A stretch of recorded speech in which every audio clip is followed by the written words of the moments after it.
All right, quick and easy Ford Transit spark plug change. First with this was, everything's already off. I'm not actually gonna be doing it, but because I just did it. But basically you have these little screw bolts here you can take off on either side, and then it just simply pops out. Look at me, that's good. You can take that out. Now, you'll have to, once you take that out, you'll have to undo these things here. These are just connected to it, and they're simply just pop off. Whether you can slide the little tab here thing and open it to pull it off. This one just pulls off. Now once that's out, you'll want to undo all the cords. You'll want to do this one here, and this one you'll just grab some pliers and you'll pinch it, pull it back, and then you can just pull it off. And then you can take off this one by you just pull that thing back, that unlocks it, and then it can just pop off and you can push it back in. And then you have this one here, which you can do the same thing. You just push this little lever thing down there and it undoes it, and you can pop it off there. And then you have these two right here as well. This one is kind of simple. You just push right there and it pops off. This green one confused me for a while. There's a tab on both sides of it. On the back side you can't see. There's one there and there's one on the other side there. You pull both of those there and this green part pops up and you can pop it off. All right. And then in the back here, there's this one here that you just pull that out and it kind of unlocks and pops off. All of these I kind of fidgeted with for a long time. It was kind of a pain. Okay, so once you have all those off, you'll have access to the bolts that you'll need to take off. So there's two bigger bolts that I found. Some of them were either 10 millimeter, others were 8 millimeter. This one you just take off, and you take off this one here, which it just disconnects this wire. And then you have these other wires here. Some people were like taking off this. You don't need to do that. You can just pull this thing back and take the wire out, and all these wires can kind of fold back a little bit to get out of the way. Now you have access to the screws here, which were all 8 millimeter, I think. So we have two in the back here.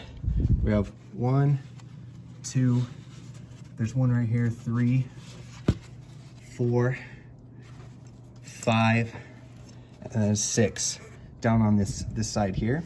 And then you have a 7th up on the top. And that's all of them, I think. Now that just gets off this top cover here. And once you get in there, you now have access to the spark plugs that are on the opposite side here. These are the other spark plugs. You could just get to them here if you wanted to. Now, once you get this open, there's holes that go into the engine here. Put some paper towels over top of that. Don't let anything fall in there. That could be really bad. So you have all that out. Now you're gonna take these. Let's see if I can, yeah, I'll just show you with this one since I already did it. But basically, oh, this is all one. Maybe this isn't even worth it, really. Of course, okay, I can't find the right one right now. That's okay. Really, you just take off these, and this works with anyone's. You don't even have to take off these. I've seen videos of people taking these off. It's not even necessary. Take off this becomes loose. Also, these screws don't come out all the way, so you can just undo them as much as you want, and then they'll just sit there and you can pull it off with the whole thing so you don't lose any of it. With these ones do become loose. So you take those out, and then this whole unit just pops out and it's this long plastic tube. Now you just have the whole inside of the engine right there, and you can take some extenders. There's some long ones, and then we used 5/8 is the size there, that we just slid it down in there, and it was kind of hard to undo once you get your wrench on there, or whatever it's called. Yeah, I'm not a mechanic. You get that in there, you can undo it, hand screw it at that point, you fully get it out. I couldn't get it off that point, so I just grabbed some needle nose pliers, and you can open them up all the way, and you can pull out the old, this thing here, you can pull that out. The spark plug, of course. So now you have that out, and you can get the new one, and you can put that in. And then I just like to make sure I don't thread it wrong. I back it up a little bit to make sure it's good, and then I screw it all the way down. And once it gets to the bottom, it kind of locks in, and you don't need to turn very hard to get that back, to make sure it's locked in. So then you have that, and you'll put the whole plastic back inside. You screw that back on, and then you move on to the rest of them. So you can go down and get the 3 over here, then you can get the 3 over here, and I do it one at a time so you don't mess up anything.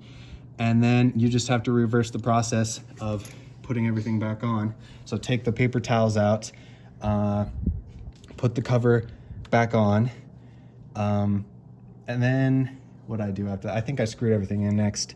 And I like to think of it like a drum. I don't even know if it's necessary, but I started here and then just worked my way out, spread out, so that I tightened them all down a little bit, and then I went around and tightened them all down firmly. Now after that, you just have to put all the plugs back on. And again, you have that one, you have this one you have to use the wrench with, you have this one here, you have this one, you have that one, and you have these 2 later. Oh, also you have this one in the back. Also, something I got lost on. This thing kind of got stuck on here. I had a hard time getting it out. Same thing in the back. I ended up having to cut the zip tie that was on there because I couldn't get it out. So if you have to, absolutely, you can cut the zip tie back there. This was just a pain. I was able to get it out without breaking it, but it was a nightmare. Yeah, so you get everything back on, and then you just put the cover, the air intake back in its spot. And I'll do that later.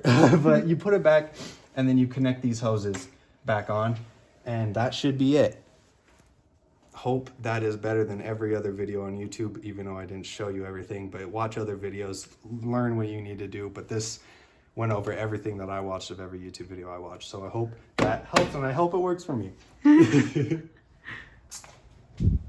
Oh, I almost forgot. There's a screw that needs to go in there and right there too, after you put in the smaller screws. This is the spark plugs I used, and here is my van running, so you know everything worked out.